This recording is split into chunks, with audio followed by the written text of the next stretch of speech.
And welcome to SEC Sports Roundtable. This is your host, Shane Bailey. Thank you guys so much for joining in. I also have with me Blair Smyly. Welcome, Blair. Good to be in.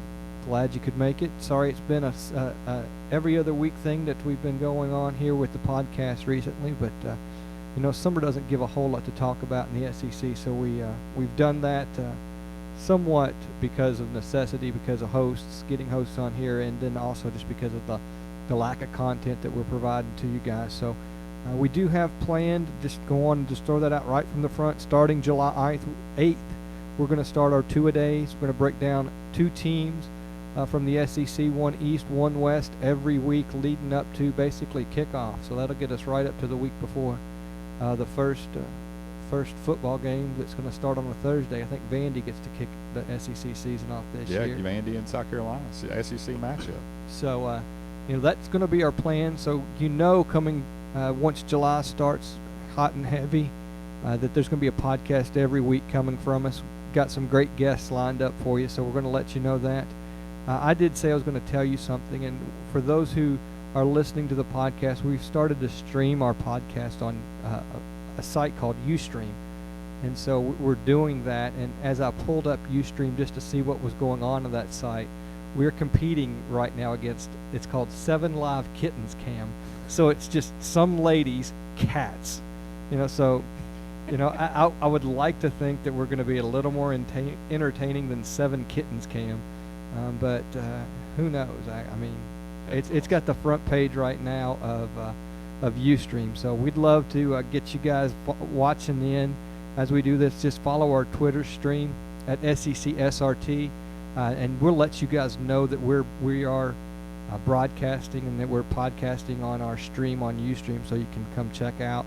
There's a live chat feature as well, so it's a great time to let us know what we've messed up on as we're doing it, so we can get instant feedback from you guys out there. But I thought that was kind of funny. I pulled up the Ustream, and that's what we're up against. So the world takes all kinds. Oh yeah, man. That's so great. Anyways, we'll go on and knock out the rest of our housekeeping stuff. We want to again thank you guys so much for listening to the podcast every week. We have a number of ways that you can join the conversation. We're on Facebook at SECSRT. We also are on Twitter. We've already mentioned that, SECSRT. We do have a website. Going to try to add more content, especially as we get closer to the football season. You're going to see definitely more content get added on a regular basis, aside from our regular podcast that we put on there, both the video and the audio version. A video version of this can be found on YouTube afterwards. We'll put one of those up.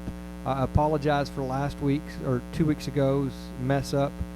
We thought the Ustream feed would record over with audio, but apparently the audio didn't. So we'll fix that. We'll get the old way back and going so that you do have a video version of this to follow along with. So thank you guys so much for listening in. We're going to get right into some things.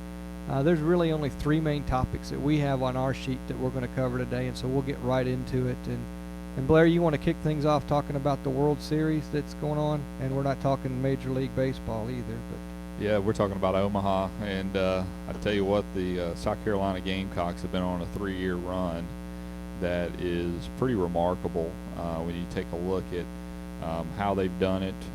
But they are matched up against Arizona in the best out of 3 for the championship, and last night kicked off game 1. And if you follow the College World Series like I have, you knew that South Carolina was going to have a hard time with pitching matchups last night, and we're going to kind of have to kind of band-aid some things together, because they won 3 straight elimination games, and if I believe I am accurate, they've won 7 elimination games in a row in the College World Series, and what they've done in the last 3 years is including a couple of really come from behind wins. Yeah, and the weird thing about it is that they're not a big offensive team, and so when Arizona got up 4-1 or 4-0 last night, you knew it was going to be pretty tough for them. They're never really out of it, but I'm interested to see having a brother-in-law that's a South Carolina fan. I've kind of stayed in touch with it, and observed it. And Michael Roth, that's going to be pitching tonight for South Carolina, is just a guy that you want to actually watch the last time he pitches. And he put a tweet out today that said one last time. And so for me, it's going to be interesting. I think South Carolina is going to take care of business tonight, and then we're going to go to another elimination game. It's just like they got to wait till they get their backs against the wall, and then they kind of come out swinging. But I think we had 3 SEC teams that were in the College World Series, all in one side of the bracket. And why did they do that? I mean, it's all set up initially from the Super Regionals. It's set up originally from the very beginning, so it's kind of how the bracket falls, and so it's just the three teams ended up in that side of it. But for an SEC point of view, Florida got to be very disappointing, to be the national #1 seed, and with kind of the heartbreak of last year. And to really kind of make it all the way back there and then show up 2 games and lose, it's got to be pretty rough. And you're talking about 9 guys off of their squad, plus I think it's like 14 to 17 kids potentially with all of their recruits going pro. So I think Florida's going to have a little bit of a down year next year in their names, but I think South Carolina, I'm really interested to see how they actually go tonight. But for me, Arkansas, I mean, it just kind of goes to show you guys that once you get in the College World Series, it's anybody's game. As Shane just interrupted me. Sorry. Some rocking music or something? It was a Snickers commercial. Oh. So, sorry. No, that's fine. You talk about South Carolina and the way they don't give up, and they've not had an easy go this time. I mean, a lot of new talent coming in, and I mean even against Florida. I mean, what were they down 12-3 in the 7th or 8th inning? I mean, it's pretty late in that ball game, and they came back to win that one. They turn around Sunday. Was it Sunday they had to play 2 games? Yeah, because of the rain delay. Yeah, so they beat Kent State, I guess it was, in the morning, then had to come back and beat Arkansas that night. That wasn't Sunday. That would have been yesterday. It was Friday or Saturday, I guess. Yeah. They had to turn around and play basically a doubleheader in the College World Series and won both of those games. Yeah. So you're right. It's a South Carolina team that has been able to face a lot of adversity and still come out on top. So good luck to them. They're getting ready to, as we record, they're getting ready to have first pitch in about an hour from now. So yeah, and it's interesting. I don't know how much you follow the College World Series, but seeing that kid for Arizona last night, which Arizona's got a good squad, and I believe they're going to take their. I'm wondering if they're going to hold off their ace pitcher until the possibly the decision game tomorrow, since they've actually are up 1-0. But it's going to be really interesting to watch. But the crazy thing is just the change of the field, and obviously the bats have caused most of it, but just how few home runs are hit now in that new stadium. I know bats have to do with I was it. about to say, do you think it's more the bats? I mean, because home runs in general are way down. Well, they were saying that the way that the actual stadium sits, it doesn't. The Rosenblatt was actually sitting on the top of that hill, so it was kind of really cool. Supposedly, if you were there, because you were kind of on this top of this hill, so it tended to be very good for a good atmosphere for balls to actually get lift and get out of the ballpark. But the new park, obviously in the downtown area, you're kind of closed in, and it's a big park. I mean, you're talking 375 down the line and 406 down center field. So, I mean, I think it's bigger than Mississippi State's ballpark, which is the largest one in the SEC. That no home runs are hit out of hardly. So, but I think we're at 6 for the whole tournament this year, and I think the last time in 2010 when they had it at Rosenblatt, they had 38. So it's a big difference. Yeah, and the stadium is going to have to make a play with that as far as limiting those. But just what they've done with the bats, it's amazing that the technology they've been basically to reverse engineer it so that they're going to perform more like a wooden bat. And if you had a wooden bat there, you would expect to see a few more than 6 home runs. So It doesn't look like that's going to be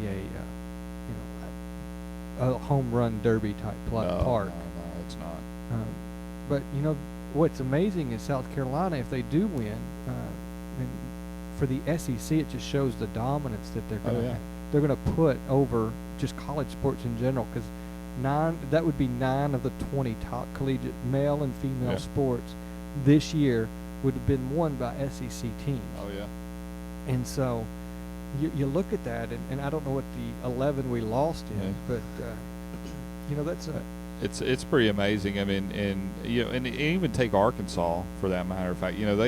Arkansas had, they were in the top 3 kind of projected at the beginning of the year in the SEC.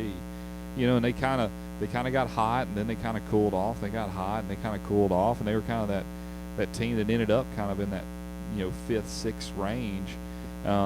But they got into the game, and it's just about getting to Omaha, and the way that it's set up, I like it now, the way that it's set up, where you got the 2 sides, and you're basically playing another regional. You got the 4-team sets, and it's just when you get there, you got to be hitting on all cylinders, and if you are, it's pretty amazing. But what South Carolina does is it's just amazing, because you can tell a lot of times that they're just grinding it out. They know how to win. They're not playing their best or whatever it is, and it's like the 7th inning they decide, okay, we're down to just down to the crunch time. I mean, that whole Arkansas game, it's tied 2-2, and and they end up getting the crucial run to take that into the championship game. So I'm interested to watch the game tonight. I'm looking forward to it, because I think Michael Roth is going to be able to pitch a gem like he's a pretty interesting guy to begin with. So I like to see this thing go to a 3rd game in anybody's ball game. Arizona's tough though. Yeah, they are, and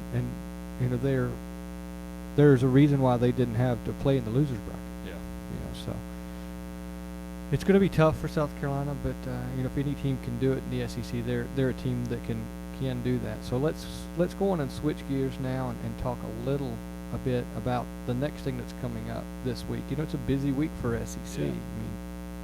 I mean, for those who don't realize this, the University of Kentucky has very few players left in its program as it currently sits right now, because school hasn't started.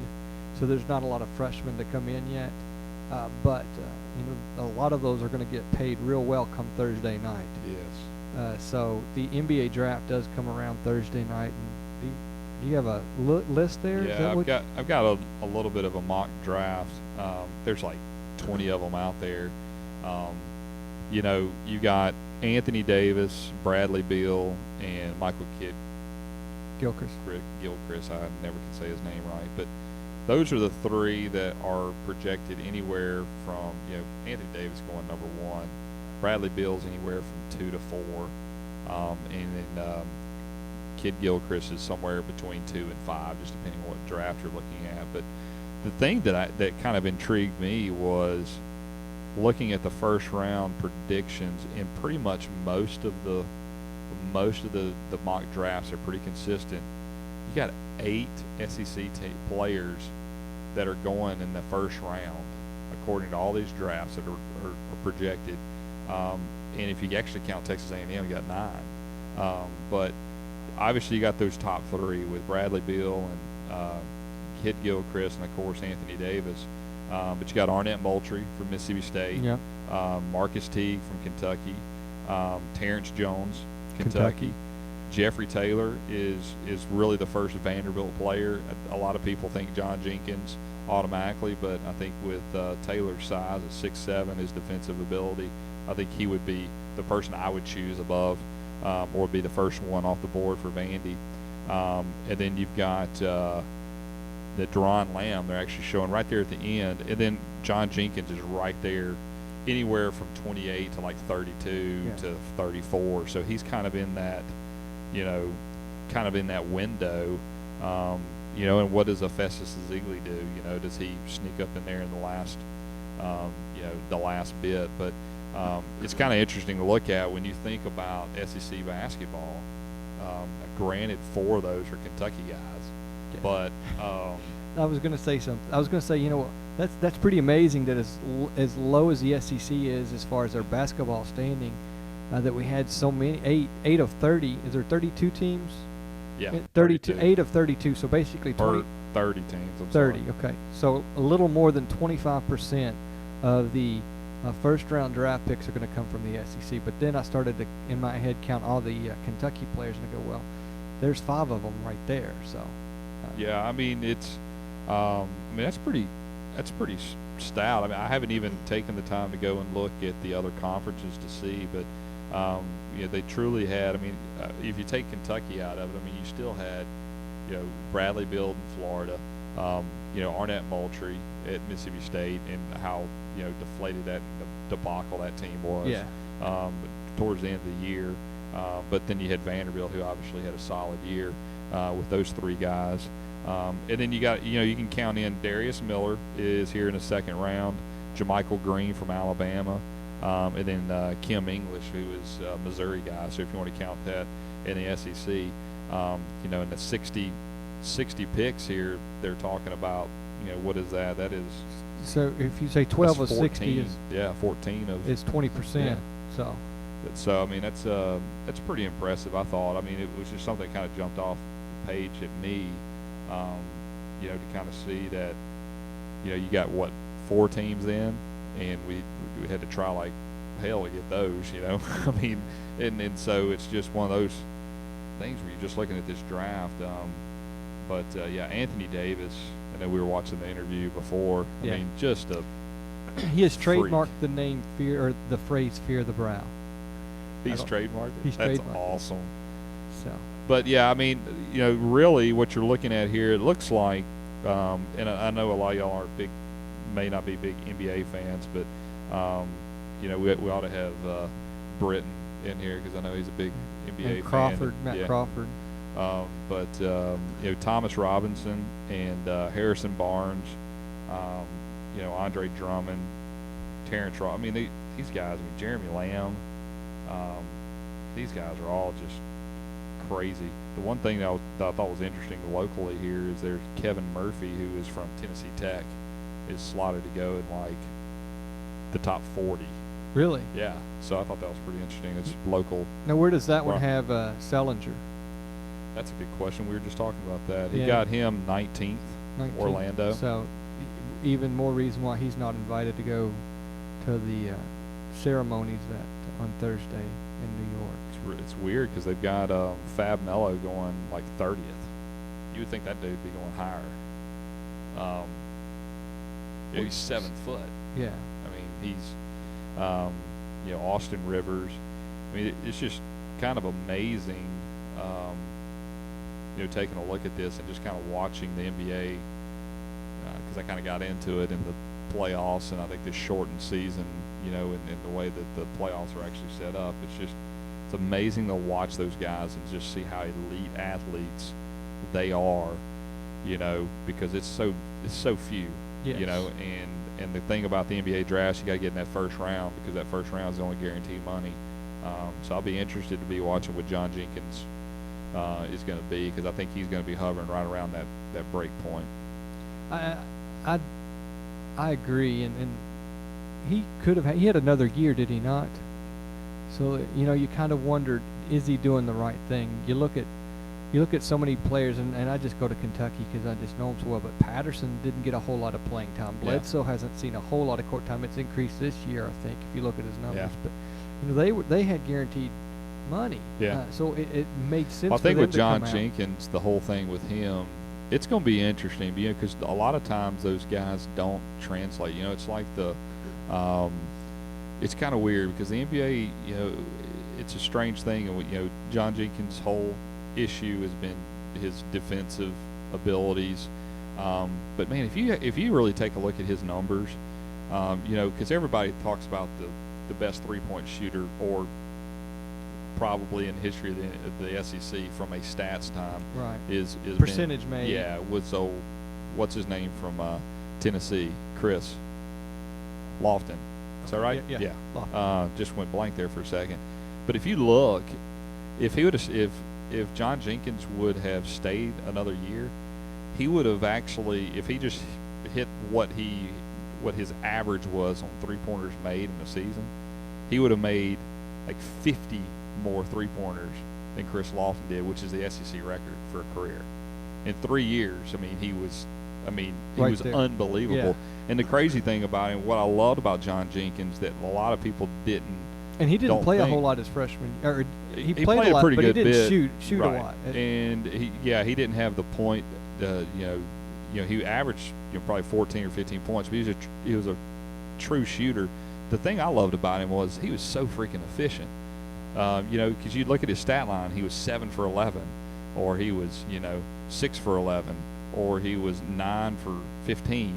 And a lot of times you looked at Chris Lofton. I mean, he had to shoot, he had to put the ball up, but a lot of times it took a lot of attempts to get the shots. When you look at the number of attempts they make, and you're shooting 40%, 45% versus 30%, which is still a good 3-point percentage to shoot.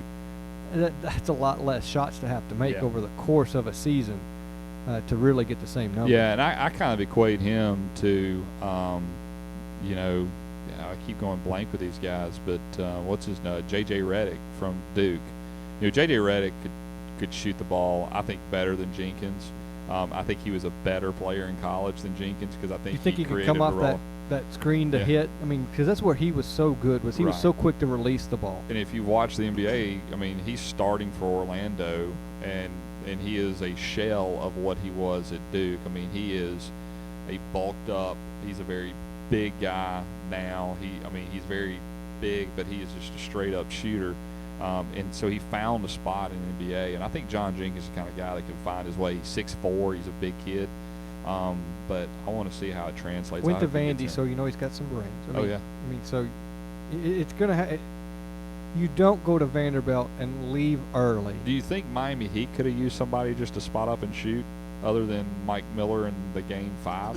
Well, how many shots? I mean, Chalmers and them came up big at the end, but all through that playoffs, man, I mean, how many of those guys outside of Battier and all them jacking threes, they had some guy that could shoot, which that James Jones was supposed to be the guy. Well, that was the big thing with when Bosch went down, was that, they lost that outside shooter that was going to be able to be, that was what Bosch did for the Heat, was able to go outside a little bit to make some of those shots that you didn't necessarily get. And on a side note, if they get Ray Allen, it's going to be over. That's going to be ridiculous. Is it in the supposedly that's a rumor that, Ray Allen's coming up. He's going to be a free agent, so they could throw money at him. I'm like, goodness gracious, that guy just sitting out there and not having to use minutes. And don't they have a cap? Or is it? I don't know how that works in the NBA. Yeah, but they're still, because they ain't got nobody else other than the three. Everybody else is just cheap. Good for them. Yeah, it's just kind of the way it rolls. You can't get to 8 with just 3, right? Yeah, that's right. That's true. So it's going to be fun. It's a great time for the SEC. It's a great time to be a Kentucky fan. So how many Kentucky guys do you realistically think can actually go? We obviously know that Kentucky and Kid Gilchrist are going to go. Then you got Teague and Terrence Jones that are going as well. I was just trying to think. That looks like and Deron Lamb. And y'all talking about 5? 6. There's 6 in there, is there not? Well, but 5 in the first round. Yeah. Would that be 5 again? Yeah. And then 1. And who's 6th? Who's the 6th player? Darius Miller. Yeah. And he's going to be a legit pro. He's like a Rondo. He's somebody that's going to get you some great minutes on a regular basis. He's going to be a guy that's just going to make a living, man. He's going to make $80 million and just basically be 8th option off the bench and just be good. He's the one that being in the second round doesn't. I think he's made a team. Yeah, I think he is. You're talking about a guy with size. I'm interested to see, because I think all those guys are good. I think Jeffrey Taylor I'm interested to see, because I think he's got all world ability. And then I also think that Moultrie, I'm blocking, my bad. Arnett Moultrie, I think he's I think he fits the NBA to a T, because he's 6'11", can rebound. He's a guy that can run the floor. And in the NBA today, that's what you need, man. you know, you need a 4 guy that's just going to haul tail and get you all the trash stuff and do that stuff. So it's going to be. And that's what you see with the list of the SEC players is that this year you've got a majority of those players that are going to go into the NBA draft, get selected, and have a legitimate chance to play. Yeah.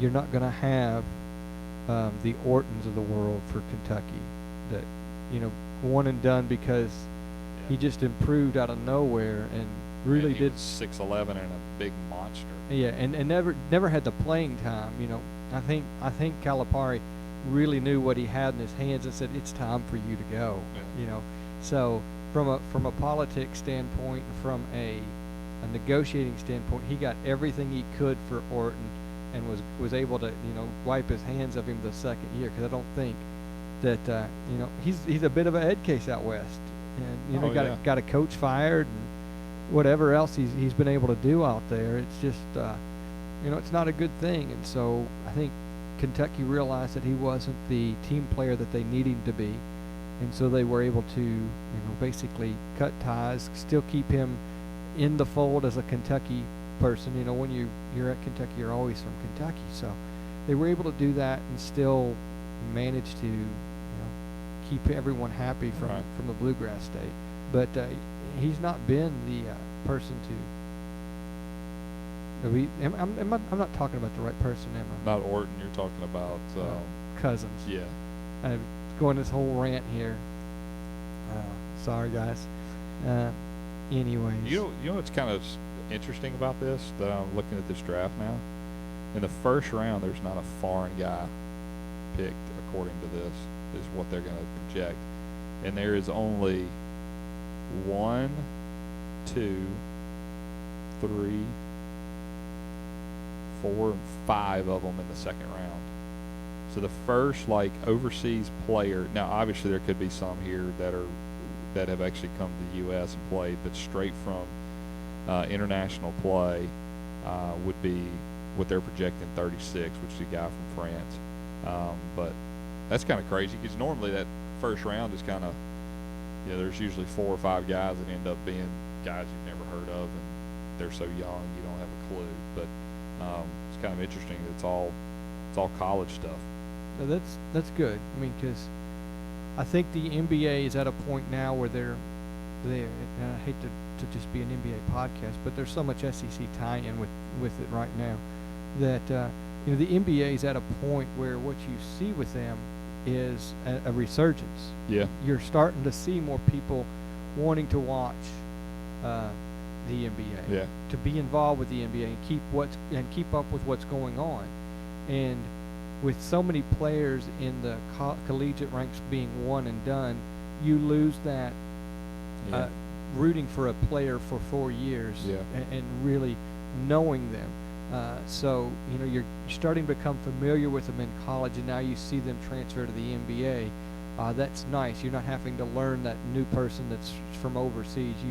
You're able to keep up with those guys. So I think it's a great thing for the NBA to be able to do that, to show the talent that we're able to create here in America for the NBA. So good things for them.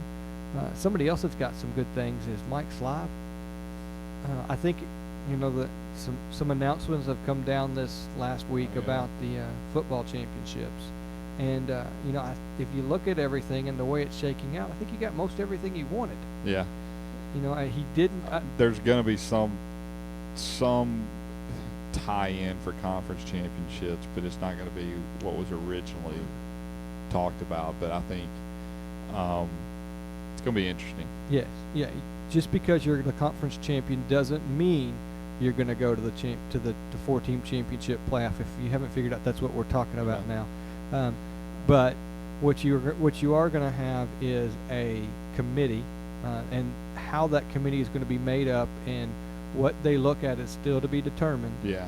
But basically, they're the ones that are going to see what are the 4 best teams, and rankings might not be a big play in that. Right. Yeah. I think for those that are listening, you know, what we confirmed is that we're going to have a 4-team. It's going to be a Final Four for football. So we've confirmed that that's actually going to happen.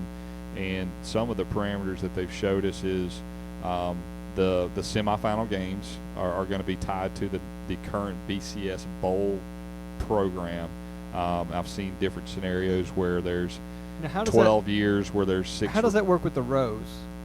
Well, that's all to be determined. Yeah. But I think the Rose, I think it's going to work all the same way that it has been working, but it's going to be a little bit squirrely.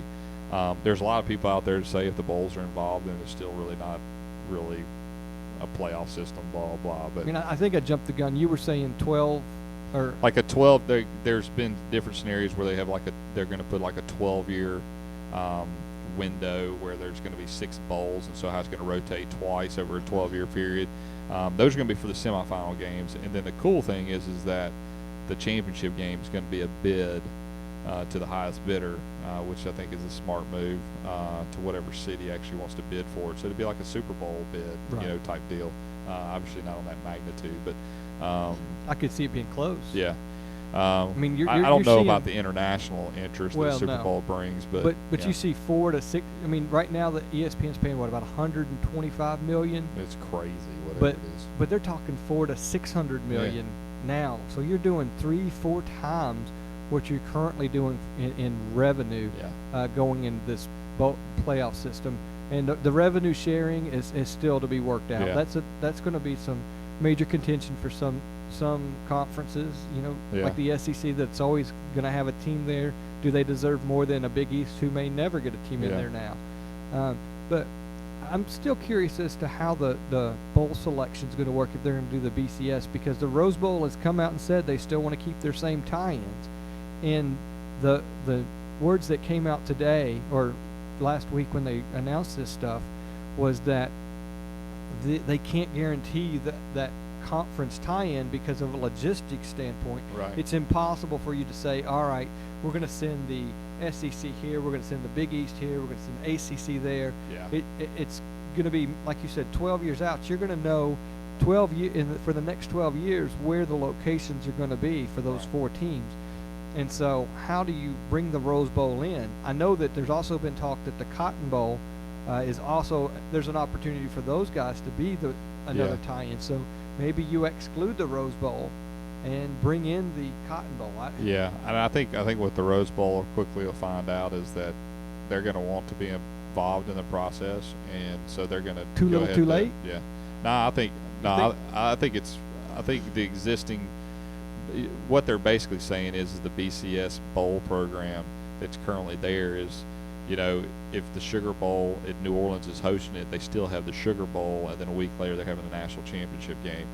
The Rose Bowl is doing that and still having the national championship. Now, how that works when you have just 2 semifinal games where it says, okay, we're going to have the Sugar Bowl and the Rose Bowl are going to be the 2 semifinal games.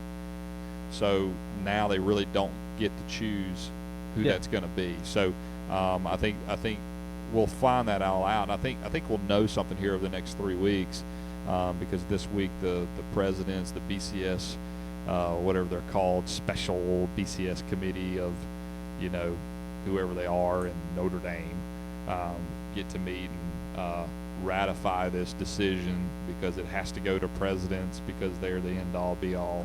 And I read somewhere they're actually going to have a choice. They're going to bring a +1 in as a choice so that they could say they had a choice, A or B. Yeah, that's the dumbest thing ever. But I'm looking forward to it, because I think the interesting thing for me, and I'm still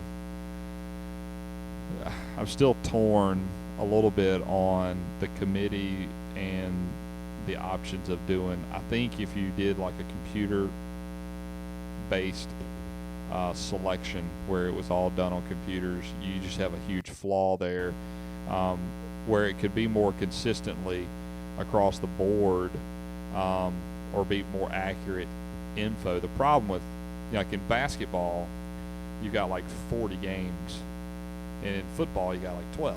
So you have less data, but you also know that when Southern Cal plays somebody in week 2, and or just use Alabama, Penn State. Alabama goes up to Penn State. Nick Saban's not a guy that's going to run up the score. right? And so they're going to win 31-18, and they kind of go off into the sunset. And then week 9, Ohio State plays Penn State, and Urban Meyer drops them for 40. When you got a computer ranking that's doing, point differentiation, it just makes everything. It's a different. From the eyeball, you're going, that's not the same thing, right?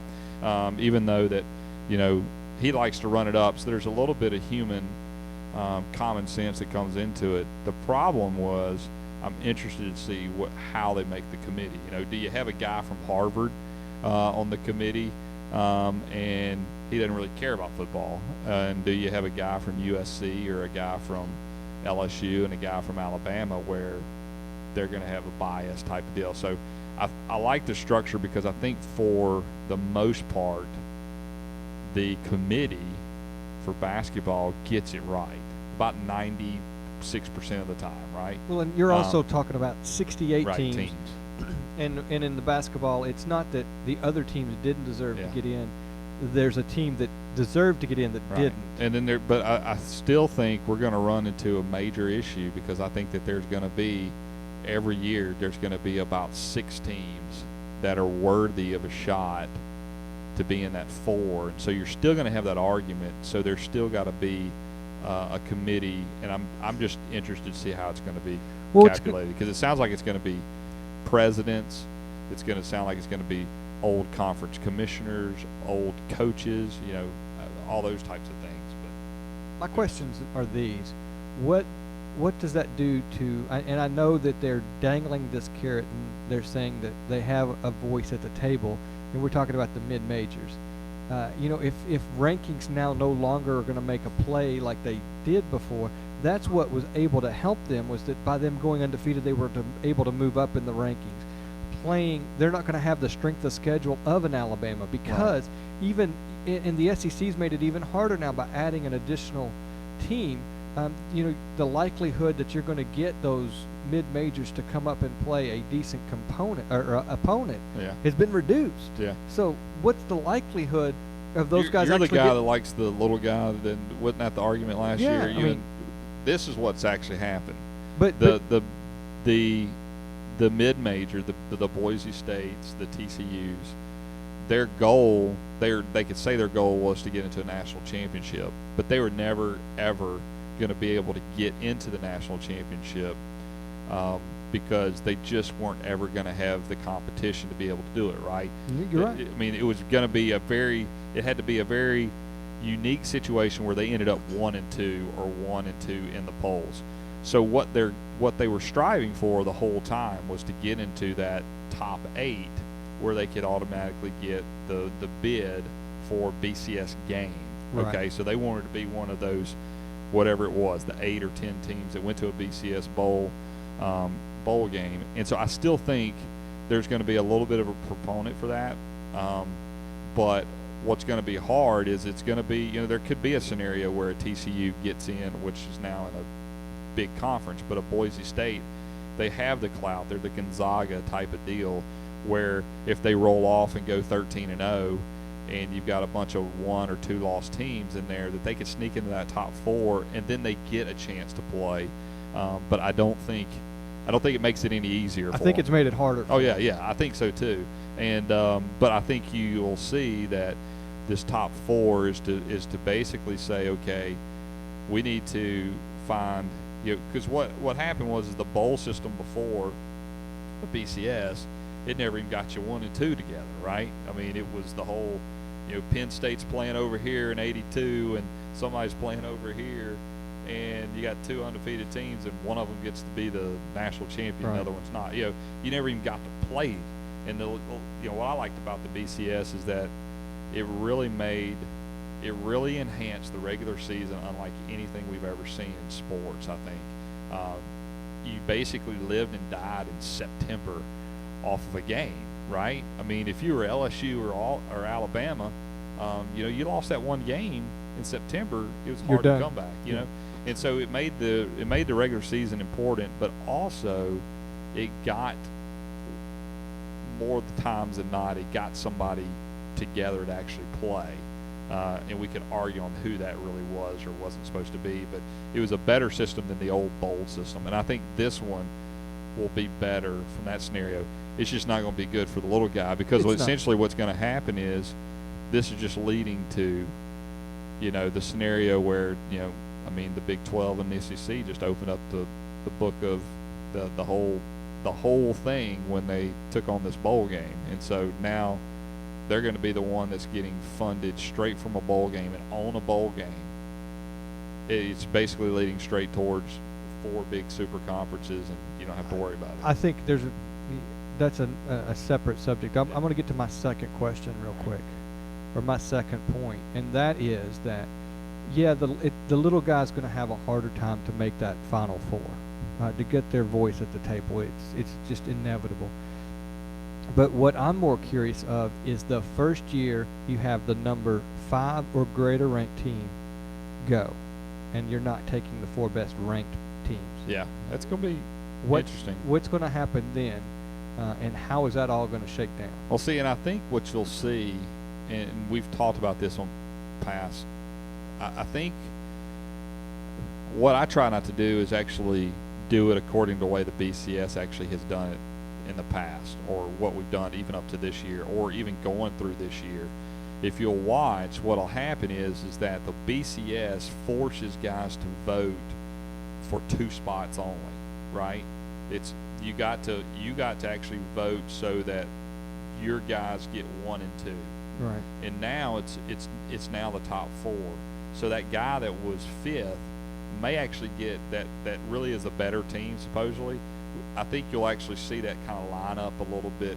I think there will be a little more symmetry to that, because you're looking for a Final Four, not a Final 2, if that makes any sense. Yeah. But the crazy thing is that when you take a look at it, to me, I think personally, Boise State has a better chance in this system to get into the Final Four than they ever had of getting in the Final 2 for a national champion.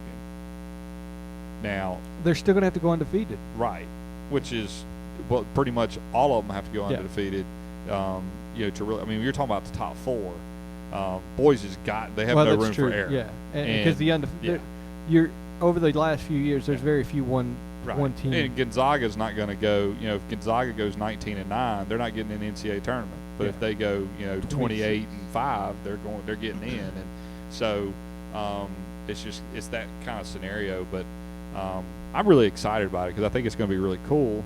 And I think the SEC will win out a lot in it, because I think it's going to be pretty interesting once it gets going. I just, how exciting will that be to watch 2 games that mean something to go to another one, and I don't think it diminishes the regular season at all, because even in my thinking is, even if you expanded that to 8, say you're Tennessee, 5 years from now, and there's actually a Final 8, and they're using all of them.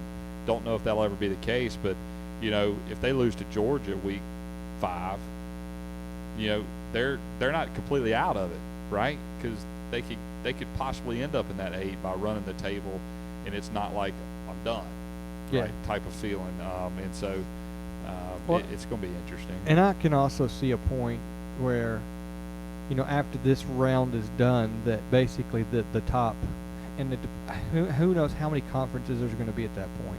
Is there going to be 4, 5, 6? Are we going to still have that? Of those major BCS conferences, just finally say, we're going to have our own division. Right. And that puts away all those mid-majors. And so makes them one AA or subdivision or whatever you it is, got FBS. BCS, and then you go to Division 1, and then Division 2, or whatever you want to call them, but you've got that you've got another level that you just take everything and move it up one. Yeah. And I think realistically that's probably going to be the most. Well, you just take a picture of this, Shane, and just take Mississippi State for example, and when you're talking about the SEC and money, and just take Mississippi State, if you actually matched them up with 300 other universities, I mean, they're going to be 16 to 19,000 students, and you're going to be talking about in a state that's ranked the lowest and all kinds of stuff. They're building a $25 million football only complex, and they're about to break ground on an $80 million renovation to the stadium. And you're just sitting there going, that's what happens when you get a stroke a check for $20 million every year for just being part of the conference. Yeah, I mean, and it's only going to get bigger, and you have to compete. Look at how many teams in the SEC do that. Yeah, that's what I'm saying. I You've mean, got if you Mississippi State, you've got Ole Miss, you have Vanderbilt. Yeah. I mean, you've got 3 of 12. Yeah. You can't say Kentucky because they bring in so much revenue from basketball. Right. And they, as but bad I mean, as Mississippi State is gonna. They've sold out 16 straight games at home. They've got over 2,000 people or over 1,600 people on a waiting list. So they're going to expand the stadium. They're going to expand it like 9,000. So it's going to seat like 62, somewhere in that range. almost what the Titans hold. And it's going to be, the Titans hold 69, but the NFL does that because they're brilliant and understand the demand. But but that'll be still 13th, or possibly 14th, or they'll be 13th behind Vanderbilt still, because Ole Miss is right there, right around that number, and I think they'll still be a little bit higher. But it just kind of shows you. Yeah, it's close to 70. Yeah. And but I mean, it's crazy the amount of money. And if you take a look at that, and you just drive down the road here to Murfreesboro and look at Middle Tennessee State, they can't compete with that.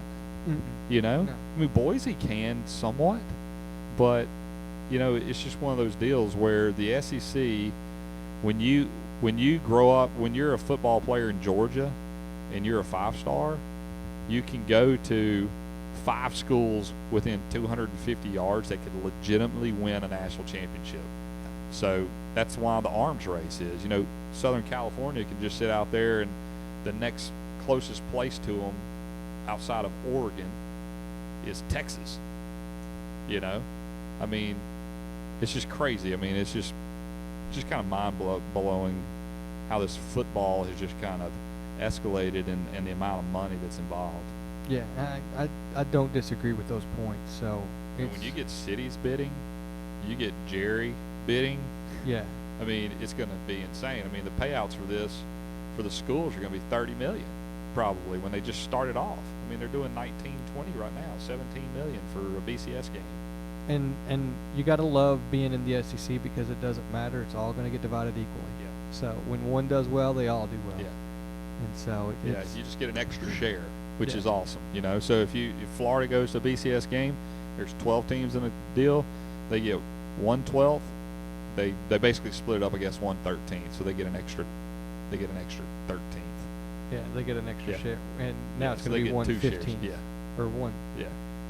So I mean, it's just crazy. So I mean, it's pretty awesome, but it's going to be exciting, and we're going to have lots to talk about as we roll around there. I'm going to go on and wrap this thing up. We're going to get under an hour for sure today, but give you your time. Is there anything on the open mic? I know it's been a couple weeks since you've been on. Anything you want to bring out there? Nothing, man. Just grinding away at work and trying to lose some weight and getting back into running. So and trying to stay cool, man. It's too hot. It's Nashville. It's insane. Summertime. Man. We're in need of some rain here. It looks like so. But if anybody that's listening to us is going to Charleston in August for the PGA Championship, definitely hit us up, because brother-in-law and I will be there at Kiowa Island at the old ocean course, where the wind blows and it could be up to 8 club lengths. It's going to be nasty. Really? Yeah. It looks awesome. And if you can go look up articles from 91 Ryder Cup, and it's going to be a pretty challenging course, and it's going to be pretty unique. It's an ocean course. It's kind of it's kind of like one of those old links course over across the pond, but it's ranked as the hardest golf course in America, and it has 10 holes that run along the coast, and the other 8 run parallel with them, and they've now added bunkers, but for a long time they didn't have bunkers because it's all sand dunes and stuff. So it's pretty amazing with the marsh and stuff there in Kiel. It's pretty cool. So I'm looking forward to it. Going to be there on Thursday, or actually Wednesday night. We're going to go Thursday all day. We're going to spend all day Friday at Folly Beach probably.